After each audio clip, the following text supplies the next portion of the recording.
Brian Berletic and Garland Nixon discussing about the purpose of Israel in the Middle East and how it is used by the US, which reminds me of what US has attempted to do in XinJiang, China as well.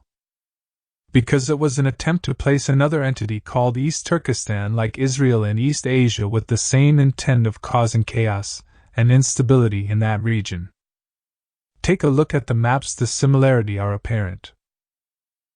My opinion is this. I don't care what politician in the United States you talk about, that's what you're going to get regarding the Middle East. But if he's saying we need to dismantle empire, we need to get rid of 850 military bases around the world, Israel is basically a military base. A lot of people don't understand why the United States is doing what they're doing with Israel. Joe Biden gave it away. You know, Joe Biden once said, if Israel didn't exist, we'd have to create it to address our interest in the region. Israel is basically a fort. The bottom line is this. In the 1940s or whatever, they looked and they're like, man, everything's about oil. This war, a lot of it was about who wins or loses because their access to oil. The world is about access to oil.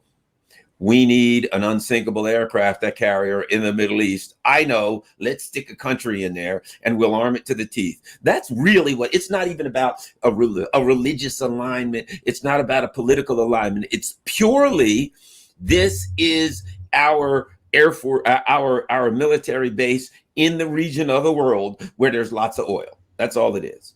And so the fact of the matter is this. If you dismantle the empire, the whole Israel issue will take care of itself because you won't be doing that anymore. The necessity for that base won't be there, which will change the dynamic. And the dynamics are changing it there anyway because of some of the great things I think that China's doing in the region. This is a really good point that you bring up about Israel. And I've always said that it is like forward operating base Israel. That is what it is.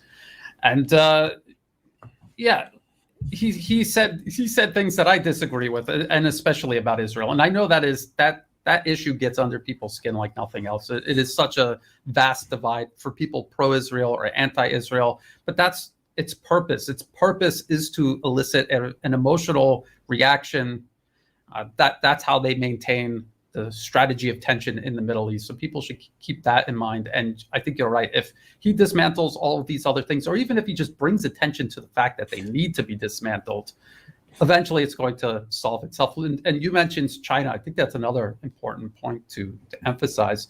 China comes in, Russia, China, they're very patient. They wait for the US to burn itself out, and they continuously build their relationship with these nations. Look in the Middle East, the changes very recently that are taking place. This isn't because everyone solved the problem instantly overnight. This was years and years in the making. Russia and China and multipolarism working step by step to solve this. People have to remember, it's a huge problem. It wasn't created overnight. It cannot be solved overnight. It certainly cannot be solved by just one election. Thanks for watching the video, and please consider liking, sharing, commenting, and subscribing to the channel. Thank you very much.